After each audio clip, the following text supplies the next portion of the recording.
Halo sahabat santuy dimanapun kalian berada. Kembali lagi bersama saya seonggok pengacara penganggur banyak acara yang akan membahas film-film seru untuk kalian semua.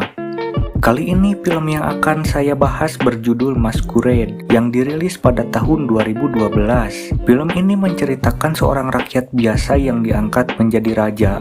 Apakah orang tersebut mampu menangani netizen yang ada di negaranya? Langsung saja, intro.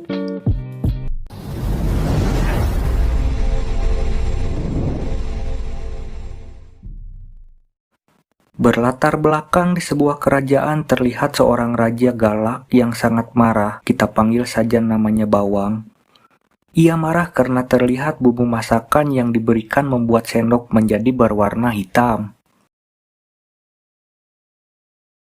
Bawang curiga kalau dirinya akan diracun. Kejadian itu membuat Bawang parno. Akhirnya ia menyuruh sekretarisnya yang bernama Gugun untuk mencari seseorang yang mirip dengan dirinya. Pada suatu malam, Gugun melihat pertunjukan di sebuah rumah. Ia melihat seorang pelawak yang sangat mirip dengan Bawang. Pelawak itu bernama Hasun. Di siang hari, Gugun menangkap Hasun dan menyuruhnya untuk menemui sang raja.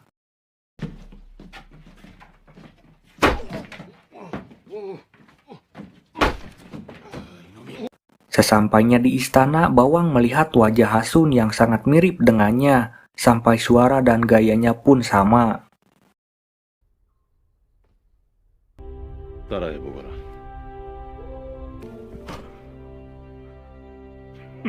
Karena posisinya sebagai raja sudah ada yang menggantikan, Bawang pun meninggalkan istana untuk menemui selingkuhannya. 날 편하게 잠들게 하는 이가 너뿐인 것을. 일이 자주 찾으시면 Hasun diperintahkan untuk datang 3 hari sekali untuk menggantikan posisi sang raja pada malam hari saja. 사흘에 한 번 인경이 울리면 서쪽 골. Suatu hari Gugun kaget melihat Bawang terkapar lengah tak berdaya. Gugun tidak mau menceritakan keadaan tersebut ke seluruh orang yang ada di istana, karena ia tahu para penjahat akan senang melihat sang raja tidak sadarkan diri. Akhirnya Gugun membawa sang raja ke tempat persembunyiannya, lalu menyuruh bujang untuk membawa Hasun kembali ke istana tersebut. 상선은 도부장을 깨워 서둘러 하선을. 임금께서 어디 좋은 데라도 가시나 봅니다. Sesampainya di istana, Hasun diperintahkan untuk menggantikan posisi sang raja untuk sementara waktu, hingga Bawang pulih. Awalnya ia menolak karena peran tersebut sangatlah berbahaya bagi dirinya. Tapi Gugun berkata lagi kalau seluruh bangsa bergantung pada dirinya. Mendengar kata tersebut, akhirnya Hasun menyetujuinya. 혹시 나란 일이라.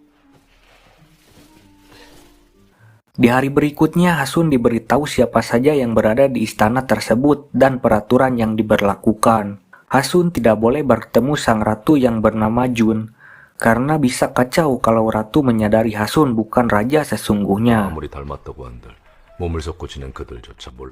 Lalu ia pun diberitahu rapat yang sangat penting untuk kerajaan. Hasun diajarkan untuk membacakan naskah seperti raja aslinya. 작고 위험 있게 임금처럼. 전하는 임금이십니다. 저자의 만다.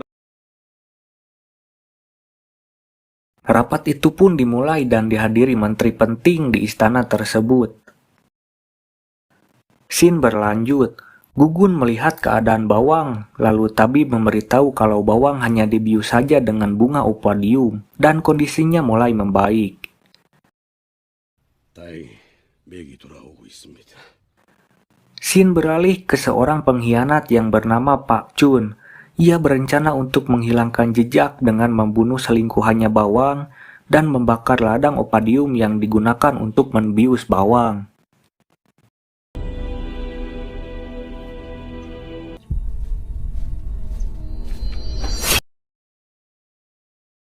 Hasun mulai mempelajari hukum yang ada di sana bersama Hasim.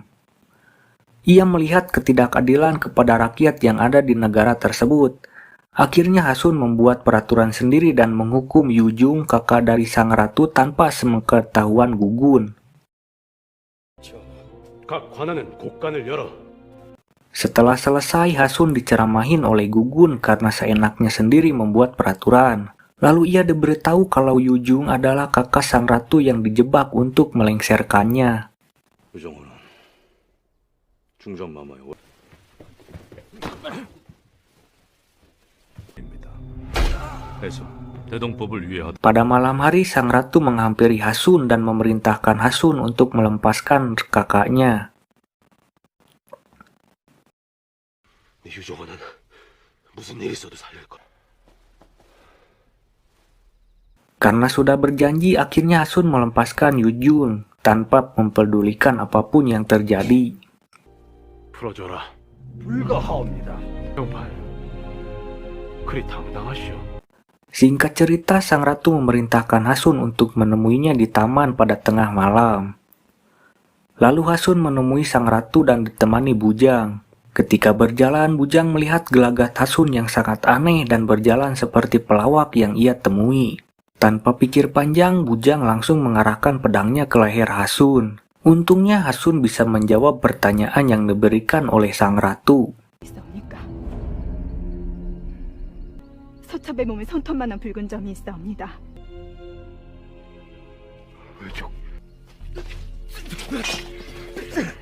Hasun bisa saja membunuh Bujang mengandalkan pangkatnya sekarang, tapi tidak karena ia masih memerlukan Bujang sebagai pengawalnya.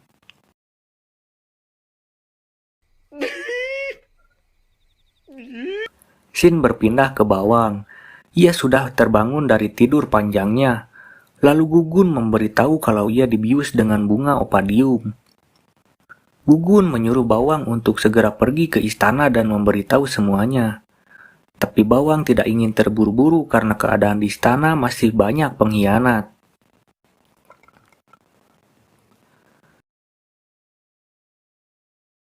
공이야 지금 박중서 세상 아니야. Di tempat lain terlihat temannya Pak Chung menyuap pelayan istana untuk menjadi mata-matanya. 수고하셨네. Lalu isu raja palsu tersebut terdengar oleh sang ratu.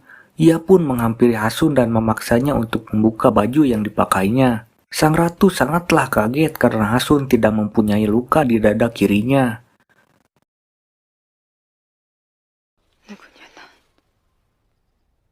Lalu Gugun menjelaskan kalau itu perintah sang raja. 모두 전하의 뜻이옵니다. Di malam hari, pelayan yang disuruh Pak Chung memberikan sebuah kayu manis yang diduga racun kepada Sawal. Ia memerintahkan Sawal untuk memakannya dan memasukkan ke dalam hidangan yang akan ia berikan kepada sang raja. Esoknya rapat terakhir Hasun. Ia melihat ketidakadilan yang membuatnya marah. Akhirnya ia memerintahkan untuk mengurangi pajak dan memberikan beras yang ada di istana kepada seluruh rakyatnya. 차단 적당히들 하시오. 적당히들. 너나 부끄러운 줄 아시오. Setelah rapat selesai, Hasun memakan bubur yang telah diberi racun oleh pengkhianat tersebut. Tapi racun itu hanya dimakan oleh Sawal dan akhirnya ia pun meninggal. Hasun sangat sedih karena ia telah berjanji akan menemukan Sawal dengan ibunya yang telah lama berpisah.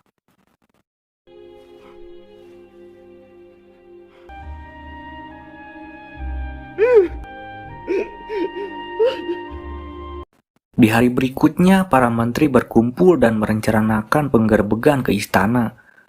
Lalu sang pelayan pengkhianat memberitahu kalau raja yang sekarang tidak memiliki luka di dada kirinya. Tentu saja perkataan tersebut membuat para menteri yang ada di sana menjadi-jadi untuk membunuh sang raja. Gugun memberitahu Hasun kalau Pak Chung sudah mengumpulkan pasukan yang akan datang ke istana. Lalu ia memerintahkan Hasun untuk segera pergi dari istana tersebut. Tepat tengah malam, Hasun pergi dari istana itu dan dibarengi dengan kedatangan Bawang, sang raja yang asli. Pasukan itu mulai berdatangan ke istana dan memaksa untuk menemui sang raja. 도전이요. 올라서시오 도성지. Akhirnya Bawang keluar dan langsung disodorkan pedang pasukan tersebut. Lalu Pacu memerintahkan pasukannya untuk memeriksa bahu kirinya Bawang. dan terlihatlah bekas luka yang jadi persoalan tersebut yang menandakan bahwa ia raja yang asli. Akhirnya para pengkhianat itu ditangkap dan dimusnahkan oleh Bawang. 저 역도들의 사명을 따르라!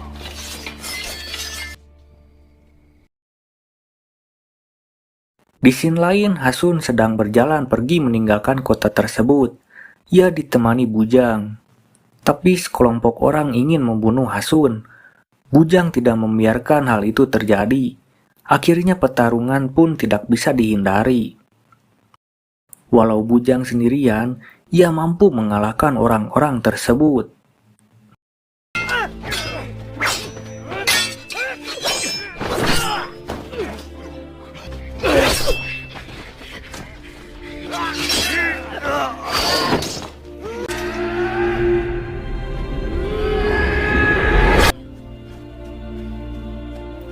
Hasun yang melihat kejadian tersebut takjub kepada Bujang karena ia rela mati demi menegakkan keadilan.